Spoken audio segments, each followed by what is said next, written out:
हमारे पास में दो अरिथमेटिक प्रोग्रेशंस गिवन हैं।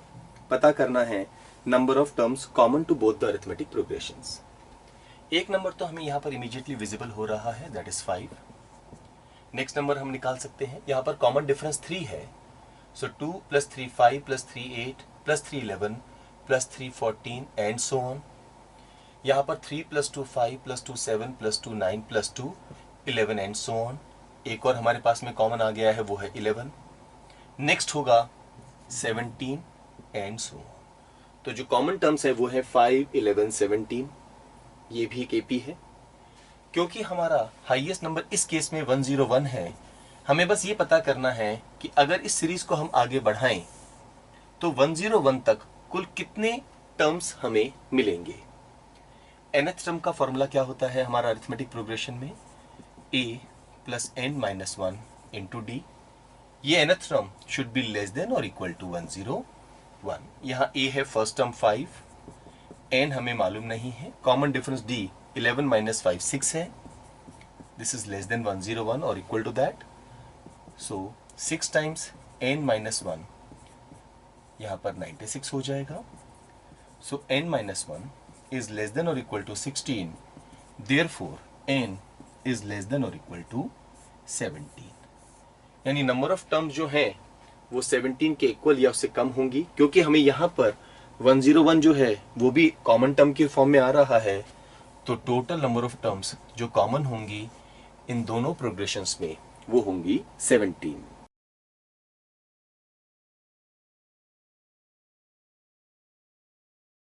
हमें 1/1² + 1/2² + 1/3² and so on up to infinite terms का सम गिवन है π²/6 और 1/1² + 1/3² + 1/5² plus and so on up to infinite की वैल्यू पूछी गई है।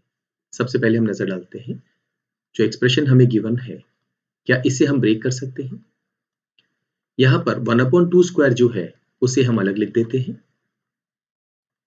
1/3² हम यहाँ लिख देते हैं, 1/4² यहाँ पर, 1/5² ये रहा,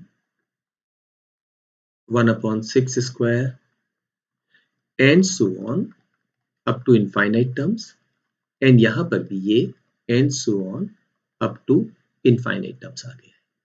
यही वैल्यू हमें निकालनी है। लेट अस से इसको हमने नाम दे दिया है x। तो जब हम यहाँ पर x लिखेंगे प्लस यहाँ पर क्या होगा, कॉमन आ जाएगा 1/4। तो अंदर क्या बचेगा, 1/1² plus 1/2² plus 1/3² and so on up to infinite. ये जो वैल्यू है ये हमें ओवरऑल क्या गिवन है, π²/6। So this is given to us π²/6। Okay, now again ये वैल्यू भी क्या हो गई है, π²/6। तो हम लिखेंगे x + 1/4 into π²/6 is equal to π²/6। अगर हम इस टर्म को राइट साइड ले जाएं तो ये माइनस हो जाएगा, और π²/6 में से 1/4 ऑफ π²/6 निकालेंगे तो हमारे पास बचेगा 3/4 ऑफ π²/6। 3 goes into 6 2 times, तो x की जो वैल्यू है वो क्या हो जाएगी, π²/8। ये ऑप्शन हमारे इस क्वेश्चन का आंसर होगा।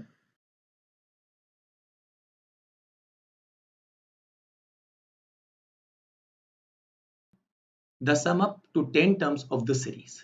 थोड़ा सा ट्रिकी क्वेश्चन है, लेकिन अगर आपने सीक्वेंसेस एंड सीरीज की क्वेश्चंस की रेगुलर प्रैक्टिस की हुई है तो आपको मालूम है कि इस तरह के क्वेश्चंस को कैसे डील करना है। सबसे पहली अप्रोच होती है कि आप nth टर्म निकालें, क्योंकि जब तक आप nth टर्म नहीं निकालेंगे कैलकुलेशन करने में गलती हो सकती है। अब nth टर्म निकालने के भी दो तरीके हैं, एक ऑब्जर्वेशन बेस्ड है और एक लॉजिक बेस्ड है। अगर मैं ऑब्जर्वेशन पर नजर डालता हूं तो मैं यहां पर इस टर्म पे देख रहा हूं, ये जो वैल्यू है ये 4 × 1 - 1 है।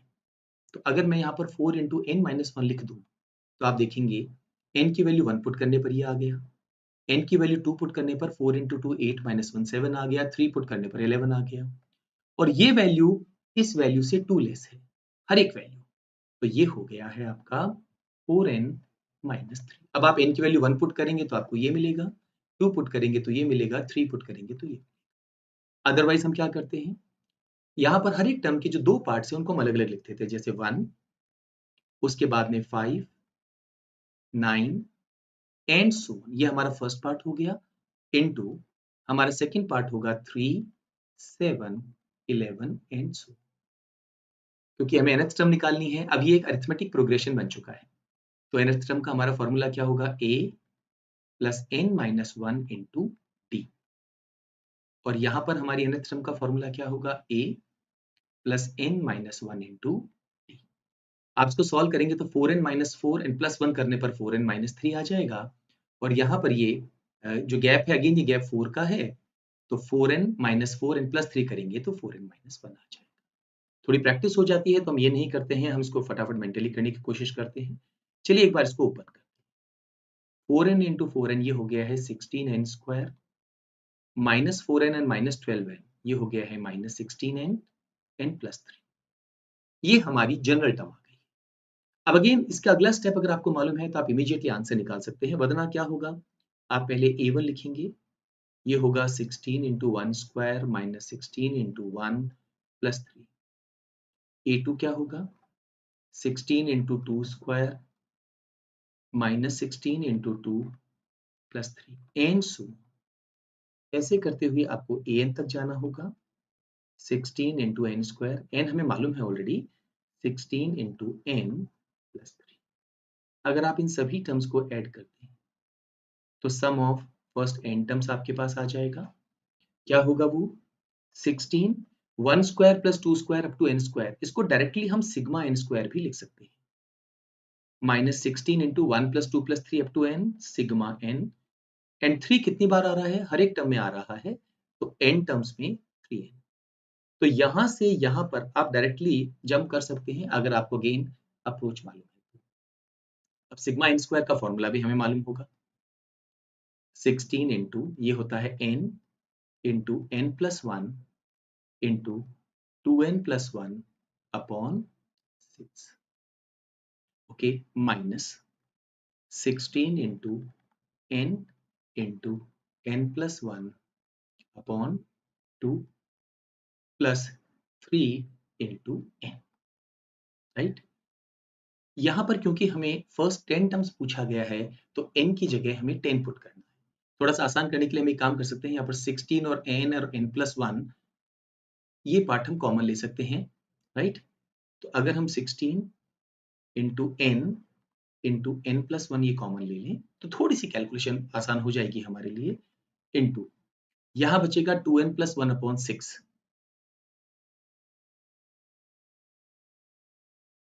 राइट, 16n प्लस 1, और यहाँ बचेगा माइनस 1 अपॉन 2 और प्लस 3n हमारे पास एज इट इज आ गया।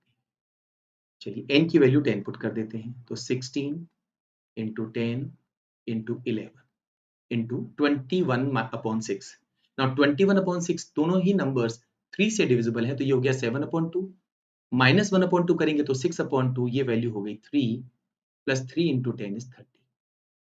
आप चाहें तो अगेन 30 यहाँ पर कॉमन ले लें, 10 इंटू 3 30 कॉमन ले लें, ये इक्वल हो जाएगा, यहाँ 30 कॉमन ले लिया है, 16 into 11 176 and plus 1, so this will be 30 into 177 0, 3 7 times 21 2 carried, 17 into 3 51 plus 2 53 5310। तो अब हम यहाँ पर समय कहाँ बचा सकते थे, अगर हम ये nth टर्म जल्दी लिख देते, ये सम ऑफ n टर्म्स हम इमीडिएटली लिख देते और फिर कैलकुलेशन हम फटाफट करते। तो अगेन क्वेश्चन आसान नहीं था, 2 to 3 मिनट्स आपके आसानी से इस क्वेश्चन में कंज्यूम हो सकते थे।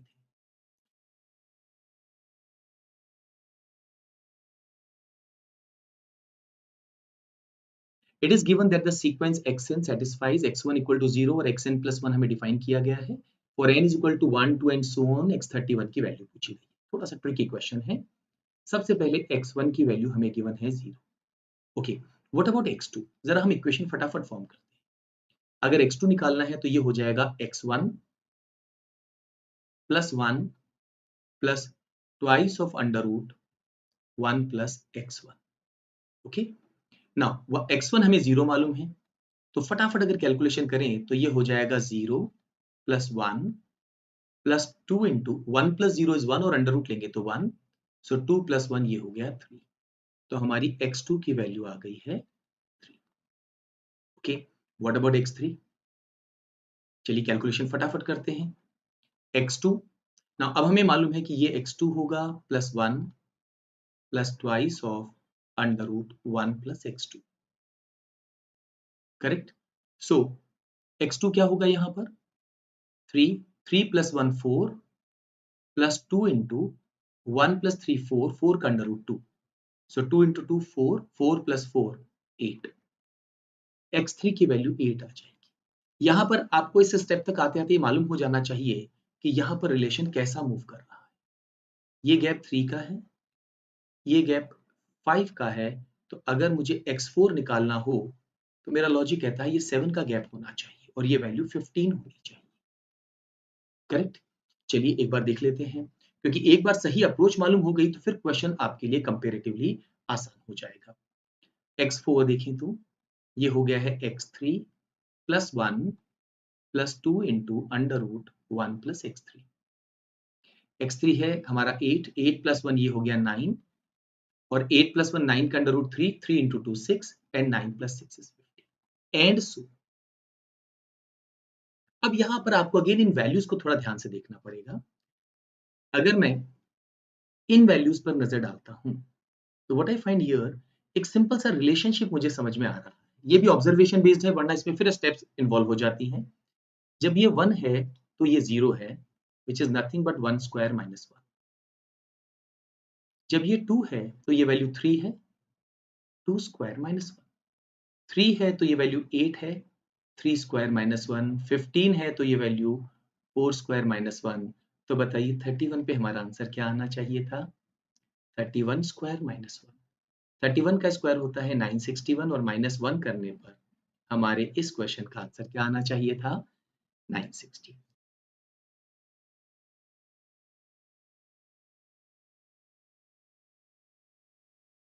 Let Sn be sum of the first n terms of an arithmetic progression. Arithmetic progression की फर्स्ट टर्म हम ले लेते हैं a, कॉमन डिफरेंस d। तो sum of first n terms का हमारा फॉर्मूला होता है n upon 2 2a plus n minus 1 into d। ऐसे ही nth टर्म का हमारा फॉर्मूला क्या होता है? a plus n minus 1 into d। हमें गिवन है कि S5 और S9 आपस में इक्वल है, तो n की जगह हम 5 और 9 पुट कर दें तो हमारे पास आएगा 5 upon 2 into 2a plus 5 minus 1 4d and this will become equal to 9 upon 2, because n की जगह हमने 9 पुट किया है, 2a प्लस 8d। यहाँ से 2 हम कॉमन ले लें और कैंसिल कर सकते हैं। यहाँ पर भी 2 हम कैंसिल कर सकते हैं। 5 अगर हम 2 बाहर ले लें तो अंदर बचेगा a प्लस 2d, ये 2 हमने बाहर ले लिया है। ऐसे ही 9 इंटू 2 a प्लस 4d, 2 से 2 हमारा यहाँ पर कैंसिल हो चुका है। क्वेश्चन में पूछा गया है थर्ड टर्म और फिफ्थ टर्म का रेशियो। थर्ड टर्म होगी a प्लस 2d और फिफ्थ टर्म होगी a प्लस 4d। हमें ये रेशियो निकालना है। इनफैक्ट ये रेशियो हमें यहाँ विजिबल है, a प्लस 2d ये रहा और a प्लस 4d ये रहा। तो अगर हम a plus 2d upon a plus 4d यहाँ से निकालना चाहें तो हमारे इस क्वेश्चन का आंसर होगा 9 अपॉन 5। क्वेश्चन को सॉल्व करने के लिए हमें इंडिविजुअली a और d की वैल्यूज निकालने की जरूरत नहीं थी। फर्स्ट ऑप्शन को हम अपना आंसर मार्क कर सकते हैं।